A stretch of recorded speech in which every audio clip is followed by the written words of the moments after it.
बता भी दूंगी आपको कि आप ये टॉपिक पढ़ लो, आप ये टॉपिक मत पढ़ो, इससे क्वेश्चन नहीं आएगा। लेकिन मेरे से पूछ के थोड़े ना पेपर बनाएंगे वो, है ना। किसी से पूछ के नहीं बनाएंगे, वो अपनी मर्जी से पेपर बनाएंगे कि आप 1 महीने में जरूर से क्लियर कर जाएंगे।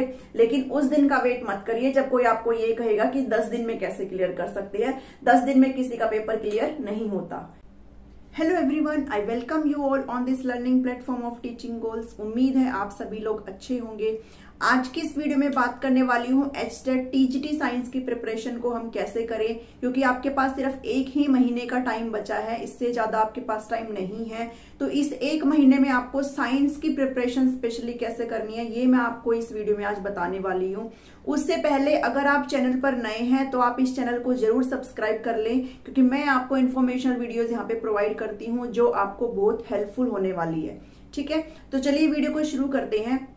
आप सभी को पता है कि एचटेट का एग्जाम कब होने वाला है, वो आपका 12 और 13 है ना, 12 और 13 नवंबर को आपका एग्जाम होने वाला है। ठीक है, तो जो टीजीटी वाला एग्जाम है वो आपका मोस्ट प्रोबेबली 13 को होगा। ठीक है, मॉर्निंग शिफ्ट में आपका एग्जाम होगा। अगर बात करूं एग्जाम पैटर्न की, तो देखो इसमें एग्जाम पैटर्न में आप सभी को पता है, ये मैं आपको पहले भी बता चुकी हूँ कि इसमें आपका सीडीपी आएगा जो आपका कितने नंबर का होता है, 30 मार्क्स का होता है। हिंदी इंग्लिश आपका 30 मार्क्स का आएगा। मैथ्स रीजनिंग और जीके आपका 30 मार्क्स का पूछा जाएगा। और ये आपको कैसे जो है अपना प्रिपेयर करना, ये मैं आपको पहले बता चुकी हूँ। आज इस पे बिल्कुल भी टाइम वेस्ट नहीं करूंगी। आज सिर्फ सब्जेक्ट के बारे में बात करेंगे कि आप अपना सब्जेक्ट जो है कैसे प्रिपेयर करें। ठीक है, अगर आपने ये नहीं देखा है तो मैं इसका लिंक आपको आई बटन में दे दूंगी, आप वहां से जाकर के उसको चेक कर लें। ठीक है, अगर बात करूं सब्जेक्ट की, तो देखो 2 तरह के कैंडिडेट है। एक है जो अभी भी बिल्कुल फ्रेश कैंडिडेट है, जिन्होंने अभी तक पढ़ना शुरू नहीं किया है, और एक कैंडिडेट होगा जो पहले से पढ़ रहा होगा, कहीं ना कहीं से कुछ ना कुछ तो वो पढ़ ही रहा होगा। तो आप चाहे पढ़ रहे हो, चाहे आप बिल्कुल फ्रेश कैंडिडेट हो, ये वीडियो आपके लिए बहुत हेल्पफुल होने वाली है। क्योंकि अगर जो मैं बताऊंगी अगर आपने उसे जो है कर लिया तो आपका जो है स्टेट बिल्कुल क्लियर हो जाएगा। ठीक है, लेकिन आपको पढ़ना पड़ेगा, है ना, सिर्फ वीडियो देखने से नहीं होगा कुछ भी। तो सब्जेक्ट की अगर मैं बात करूं तो सब्जेक्ट इसमें देखो कैसे आता है।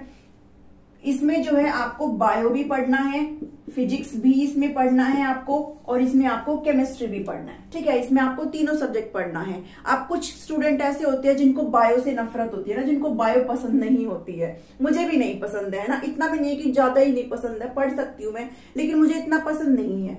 फिजिक्स मेरा सब्जेक्ट है, मुझे ये अच्छा लगता है। ठीक है, मैं इसको पढ़ सकती हूँ। केमिस्ट्री भी मैं अच्छे से पढ़ सकती हूँ, बट बायो से थोड़ा सा मुझे है ना, थोड़ा सा है 21-22 का थोड़ा सा है। तो अभी क्या है, कुछ कैंडिडेट के आप लोगों के साथ भी ऐसा हो सकता है, भाई जरूरी नहीं है सबको केमिस्ट्री पसंद हो सकता है किसी को केमिस्ट्री ना पसंद हो सकता है किसी को फिजिक्स ना पसंद हो, है ना। बट इस पेपर में क्या है, आपको सारे सब्जेक्ट पढ़ने हैं। तो आप अपना माइंड जो है पहले से बना करके अभी चलो, भाई मेरे को जो है सारा सब्जेक्ट पढ़ना है, तभी मेरा काम चलेगा। क्योंकि यहाँ से आपको कितने नंबर देगा ये, आपको 60 मार्क्स चाहिए, है ना। 60 मार्क्स चाहिए तो नहीं, लेकिन आपको कम से कम इसमें 30+ तो चाहिए, है ना, पास होने के लिए। क्योंकि अगर आप इसमें वीक रह जाते हैं जनरल सब्जेक्ट में, तो आपको अपना सब्जेक्ट स्ट्रॉन्ग करना पड़ेगा। अगर आप सब्जेक्ट को थोड़ा सा ढीला छोड़ते हैं तो आपको अपना जनरल सेक्शन है उसको स्ट्रॉन्ग करना पड़ेगा। लेकिन अगर मैं आपको बताऊं कि भाई आप अगर माने तो जो जनरल सेक्शन वाला पार्ट है वो आपको 90 नंबर दिलाता है। इसमें कोशिश करो कि आपके जो है 70 नंबर जरूर से जरूर आ जाए। ठीक है, 70 मार्क्स लेने की इसमें जरूर कोशिश करो कि चाहे अगर आपका सब्जेक्ट अगर थोड़ा बहुत इधर उधर रह जाता है तो आप जो है इससे स्कोर कर ले। क्योंकि अल्टीमेटली आपको कितने इसमें मार्क्स लेने होते हैं, इसमें आपको 90 नंबर लेने की जरूरत होती है। 90 नंबर इसमें क्या है, क्वालिफाइंग है। ठीक है, चाहे वो जनरल हो चाहे वो ओबीसी हो। ठीक है, SC ST वालों के लिए अलग से है। ठीक है, इसमें आपको 90 नंबर लेनी है। अगर बात करूं आप इनको कैसे प्रिपेयर कर सकते हो, तो देखो सब लोग हैं अपना अलग अलग तरीका बताएंगे। कुछ लोग टॉपिक्स बताएंगे, भाई ये पढ़ लो, ये मत पढ़ो, है ना, ऐसे बताएंगे। बट अगर मैं आपको जनरली बता के चलूं ना, तो आपको क्या करना है, 6 से 8 वाले बच्चों के लिए एलिजिबल होते हैं ये जो टीचर होते हैं टीजीटी वाले, लेकिन इसमें 6 to 8 वाला सब्जेक्ट नहीं आता। इसमें आपको आएगा 9 से 10 वाला। ठीक है, 9 से 10 की जो आपकी साइंस है ना, उसको आप इतना अच्छे से पढ़ लो कि इसमें से अगर कुछ भी क्वेश्चन आ जाए तो आपका छूटे ना। इतना अच्छे से आपने इसको पढ़ना है। ठीक है, लेकिन यहीं से ही नहीं आता है। 11th और 12th से भी क्वेश्चन आते हैं। अब आप ये कहोगे कि भाई अगर बायो मुझे अच्छी नहीं लगती, या फिर किसी को फिजिक्स अच्छी नहीं, या फिर किसी को केमिस्ट्री अच्छी नहीं लगती, तो वो 11th और 12th की बायो में कहाँ जाएगा, है ना। मुझे भी कोई इंटरेस्ट नहीं है बायो पढ़ने में, तो 11th 12th की बायो में मुझे भी कोई इंटरेस्ट नहीं है। जब मुझे 9th और 10th की में ही नहीं है, तो मैं 11th और 12th की बायो में क्यों जाऊंगी। तो इसके लिए भी आपका एक सोल्यूशन है। अगर आपको बाई चांस, है ना, अगर आपको एग्जांपल ले लो, अगर आपको बायो नहीं पसंद है, तो आप क्या करो भाई, 11th 12th से भी जो बेसिक होता है ना, वो इसमें पूछा जाता है। 11th और 12th का, यानी कि जो 11वीं और 12वीं जो क्लास है, उसका जो बेसिक जो होता है ना सब्जेक्ट, बेसिक तीनों ही सब्जेक्ट, केमिस्ट्री भी, बायो भी और फिजिक्स भी, उसका बेसिक भी इसमें पूछा जाता है। 9th और 10th तो कंप्लीट आपको करनी है, साथ ही साथ इसका बेसिक भी करना है। अब जो स्टूडेंट फ्रेश स्टूडेंट है ना भाई, ऑब्वियस सी बात है कि आप लोग के पास अभी इतना टाइम नहीं बचा है कि आप 11th 12th में भी घुसेंगे।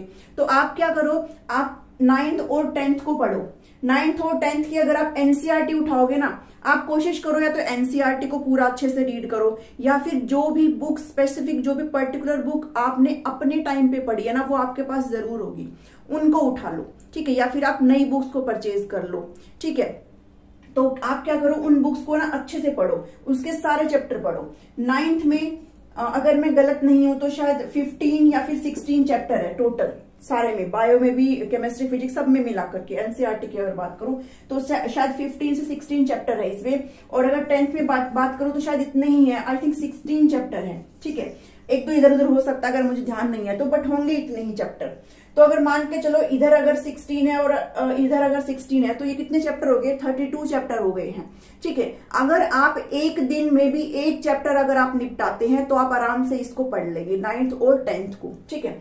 तो यानी कि आप जो है करके चलो कि आपको 25 से 28 दिन में अपनी जो एनसीईआरटी है, यानी कि जो आपकी 9th और 10th की जो साइंस की बुक है, जिसमें आपके सब आते हैं, बायो, केमिस्ट्री, फिजिक्स, ठीक है, सब आता है, उसको आपने 25 से 28 डेज में उसको आपने खत्म करना है। और इस हिसाब से आपने खत्म करना है कि आप जो है बाद में अगर कोई क्वेश्चन बनाने बैठो, इतना डीपली आपने उसको पढ़ना है। ये नहीं है कि आपने बस रट लिया है ना, और फिर बाद में कोई न्यूमेरिकल आया तो फिर आप रह गए, भाई न्यूमेरिकल मुझसे बन नहीं रहा है, ऐसे नहीं पढ़ना है।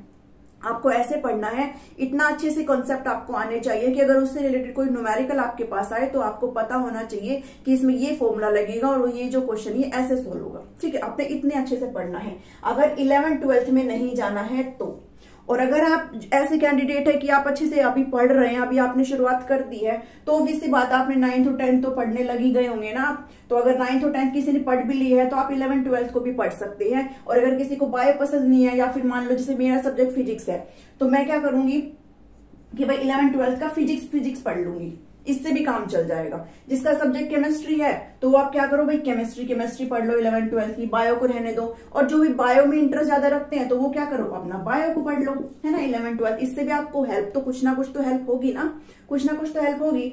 कहने का मकसद ये है कि आप जो है 9th और 10th को मस्ट जो है अच्छे से प्रिपेयर करके जाइए, क्योंकि अगर आप इतना भी 9th और 10th को भी इतना अच्छे से अगर प्रिपेयर कर लेते हो कि एक भी क्वेश्चन मेरा उससे नहीं छूटेगा, अगर आपके पढ़ने से इतना आपको कॉन्फिडेंस आ जाता है कि अगर अब एक भी क्वेश्चन आया 9th और 10th से तो मैं नहीं छोड़ूंगा या फिर मैं छोड़ूंगी, तो आप जो है इसमें सही से अच्छे से स्कोर कर लेंगे। और अपना जो है जनरल सेक्शन है उसको आप स्ट्रॉन्ग कर लो।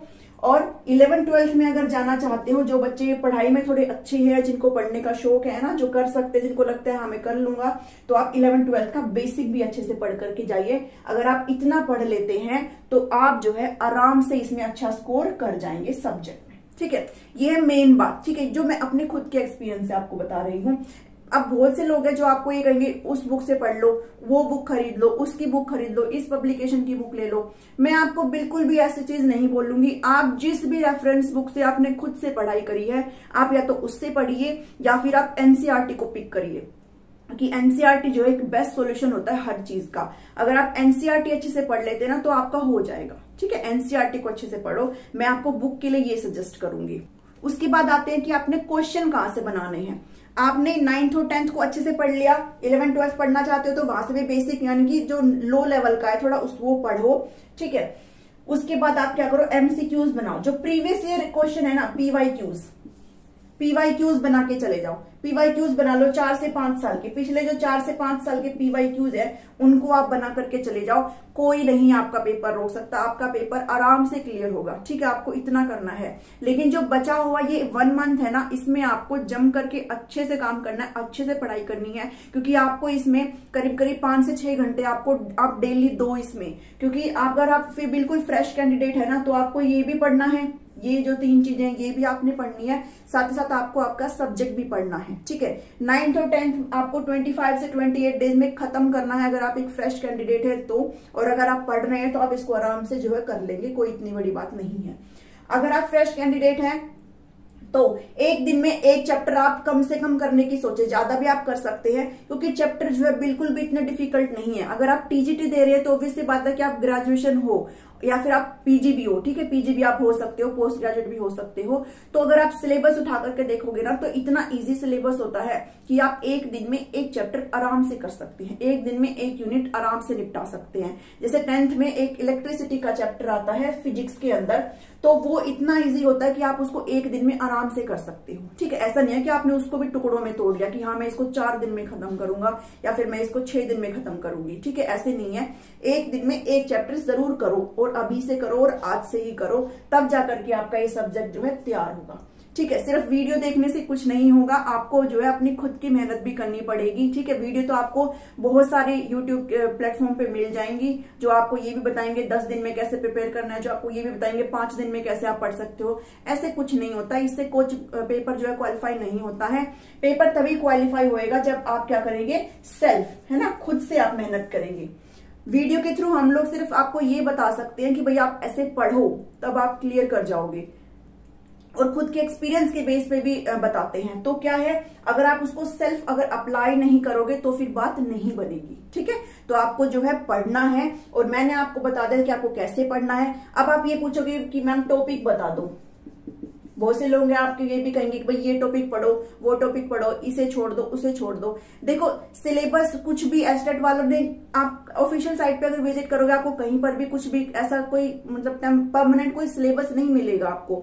ये सिलेबस क्या है, आपको जो है भाई देखो 9th और 10th में जो कुछ भी है ना वो आपने नहीं छोड़ना है। उसके बाद अगर आप मान लेते हो, मान लो मैं आपको ये बता दूं कि आप ये टॉपिक पढ़ लो, मैं बता भी दूंगी आपको कि आप ये टॉपिक पढ़ लो, आप ये टॉपिक मत पढ़ो, इससे क्वेश्चन नहीं आएगा। लेकिन मेरे से पूछ के थोड़े ना पेपर बनाएंगे वो, है ना, किसी से पूछ के नहीं बनाएंगे, वो अपनी मर्जी से पेपर बनाएंगे। अगर उस टॉपिक में से वो क्वेश्चन आ गया तो इसलिए मैं बोल रही हूँ कि ये जो टॉपिक वाली वीडियोस होती है इन पे मत जाओ।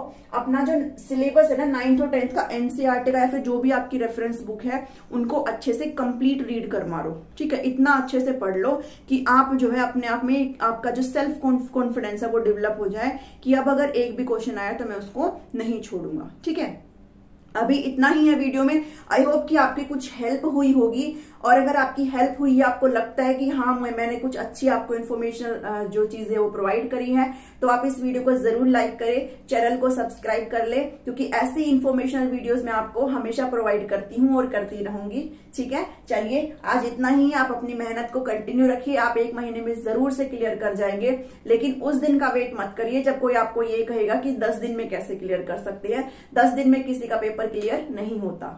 ठीक है, चलिए अभी इतना ही है, मिलती हूँ आपसे एक नेक्स्ट वीडियो में। Thank you, thanks for watching me.